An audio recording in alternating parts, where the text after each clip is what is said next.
She stated it like she was ordering dinner. No remorse, no hesitation. 70% for Ellie's kids, 30% for your sister. Just accept it. The dining room was silent except for the ticking wall clock and the dripping faucet I'd reminded her to fix weeks ago. Vanessa leaned back in her chair, arms folded across her chest like a judge delivering a verdict. Ellie was probably upstairs, helping her kids with homework they'd neglect anyway, dreaming of vacations they couldn't afford, at least not on what she earned herself. I looked at my sister. Same designer blouse, same entitled expression. I stirred my coffee and said nothing for a long moment. She thought I was processing it, that I'd surrender, maybe compromise. Instead, I smiled. It came out bitter, sudden, even surprised me. She frowned. What's so amusing? I set down my mug. Nothing, I said,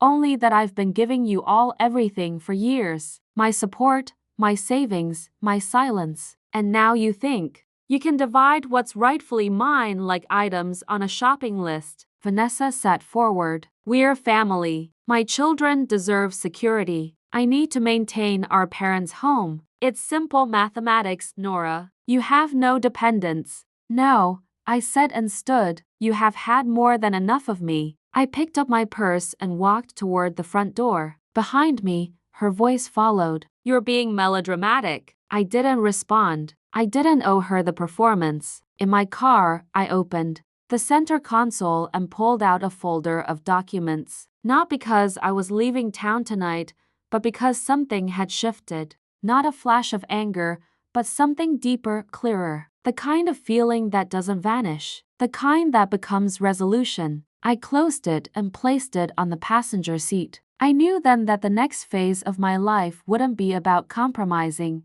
It would be about remembering when exactly I stopped seeking approval to thrive. The day our parents died, Vanessa promised it was temporary. She stood in the lawyer's office with her designer bag clutched tight, voice even tighter. Just until everything settles, Nora. We'll manage together. She hugged me like it was protocol and not compassion. I was 29. Her twins were 7. Richard didn't even attend the reading of the will, just stayed home claiming client meetings couldn't wait. A temporary arrangement became permanent, then expected. Then we stopped discussing alternatives. By the time 6 months passed, I knew how to handle the twins' allergies, arrange their activities, balance the household accounts, and prevent the family estate from crumbling.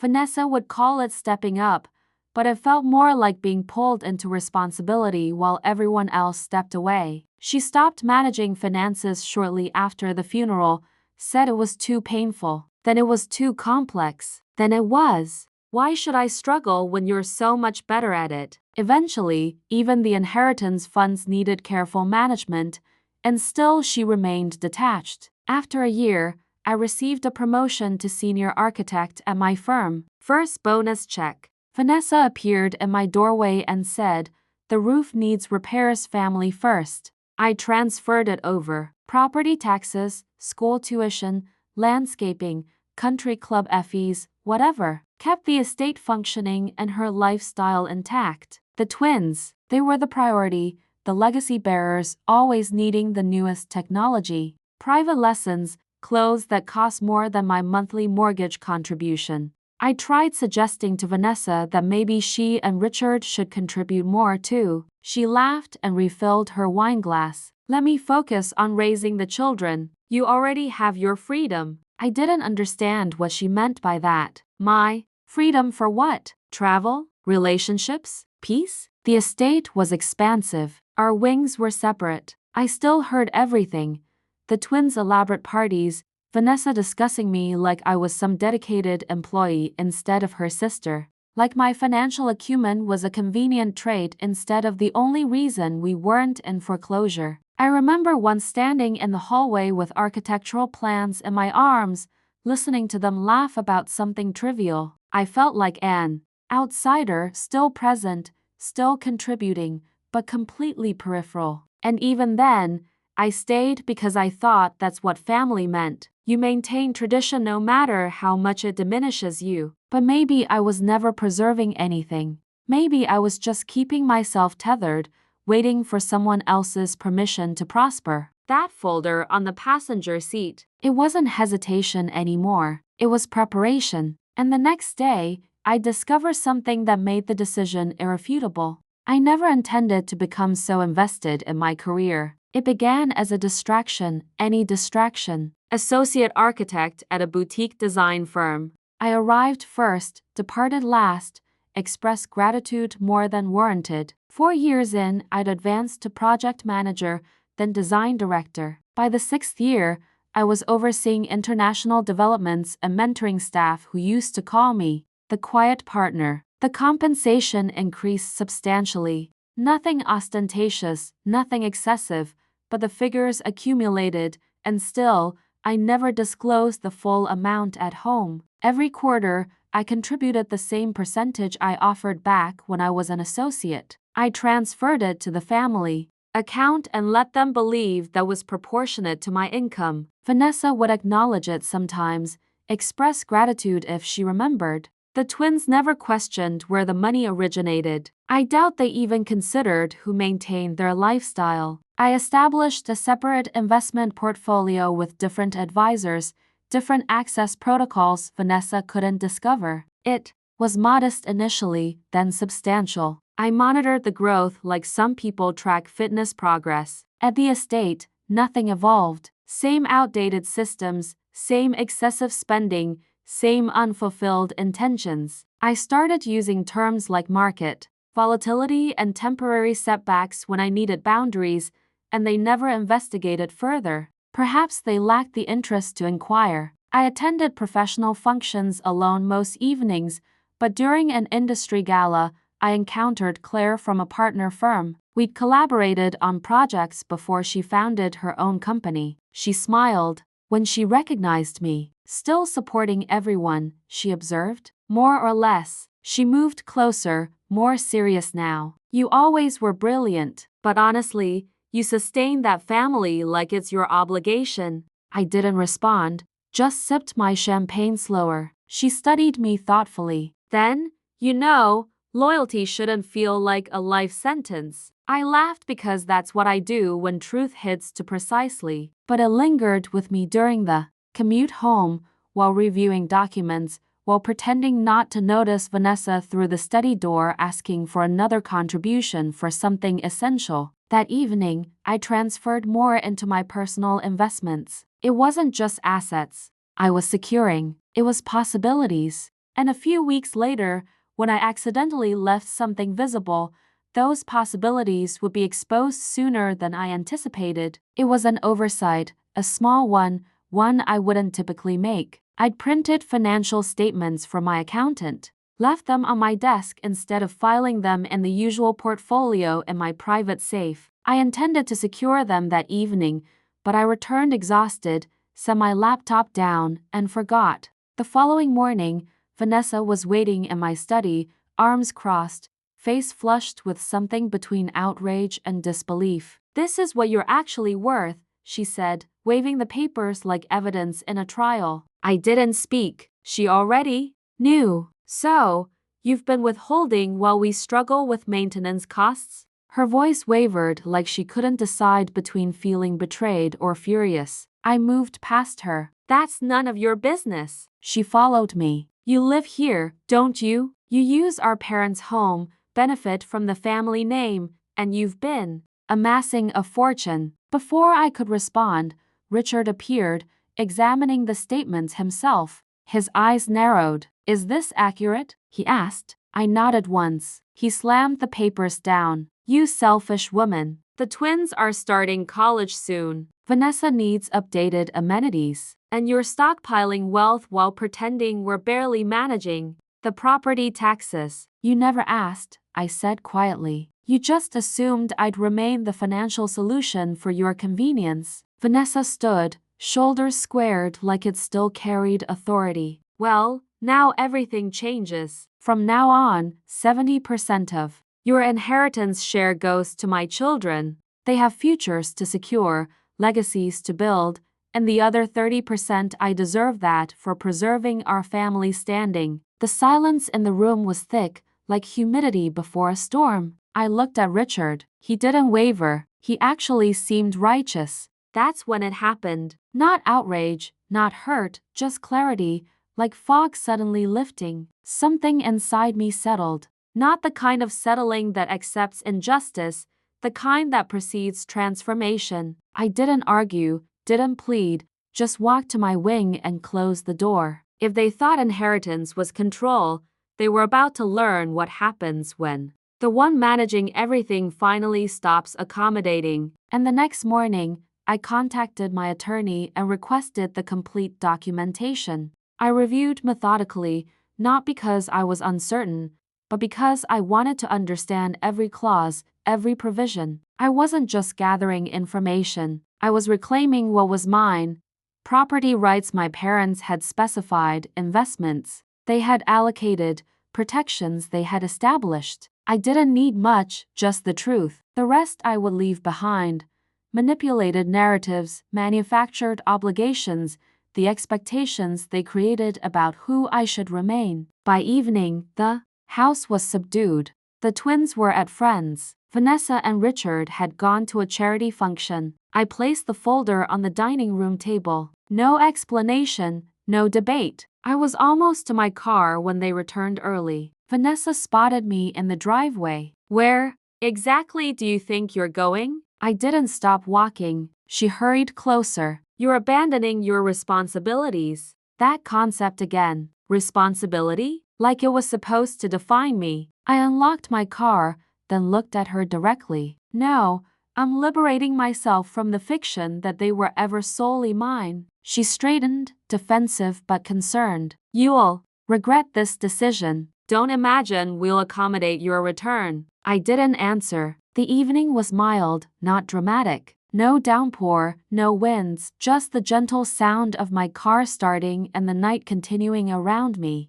I drove to the downtown apartment. I'd already secured a sleek one-bedroom in a restored historic building. The elevator was silent and the windows showcased the city, but the space was mine. I set my laptop down, sat on the modern sofa, and gazed at the skyline. No one making demands from another wing. No one asking what else I could provide, just quiet. Not the kind I used to avoid, but the kind that finally gave me space to hear my own aspirations. The following day, I purchased proper artwork. Nothing extravagant, just pieces that spoke to me. I prepared coffee in a sophisticated machine and drank it on the balcony. It tasted like something I hadn't recognized I missed. That night, for the first time in years, I slept uninterrupted. And 3 months later, when the phone rang during a meeting, I almost declined it. It was 2:14 p.m. I was presenting designs to clients,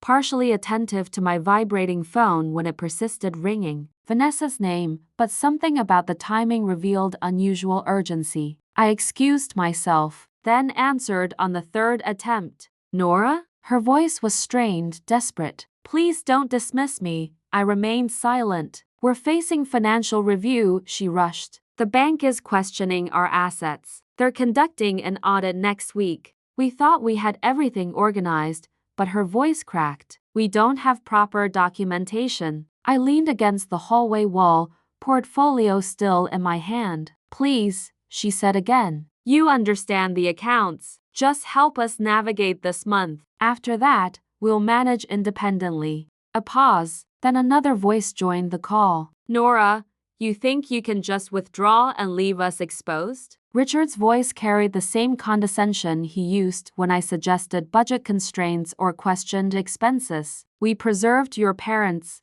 legacy, provided community standing, a family foundation. You owe us continued support. I nearly laughed, not because it was humorous, but because the deception was so transparent, it couldn't sustain itself anymore. I managed the accounts, I said. I paid the creditors. That legacy, it remained intact because I kept subsidizing your lifestyle and suppressing my concerns. He tried to interrupt, but I continued. You provided expectations. You provided obligations. You provided countless justifications to stay and not one authentic reason to remain.